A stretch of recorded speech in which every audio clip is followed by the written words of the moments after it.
School படிப்பு முடிஞ்சோனையும் college படிப்பு முடிஞ்சோனையும் நிறைய பேர் கற்றுக்கிறத நிறுத்திடுறாங்க.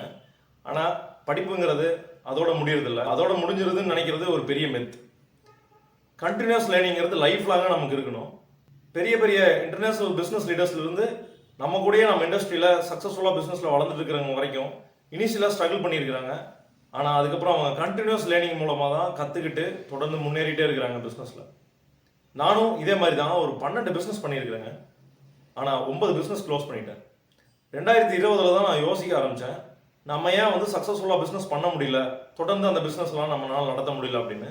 அதுக்கு காரணம் கண்டினியூஸ் லேர்னிங் இல்லைங்கிறத ரொம்ப லேட்டாக தான் புரிஞ்சுக்கிட்டேன்.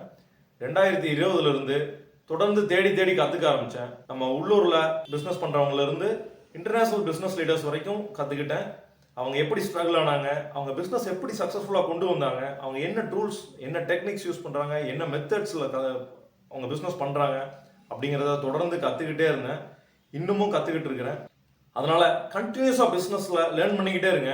சொல்லி அடிங்க, சூப்பராக பிஸ்னஸ் பண்ணுங்கள். வாழ்த்துக்கள்.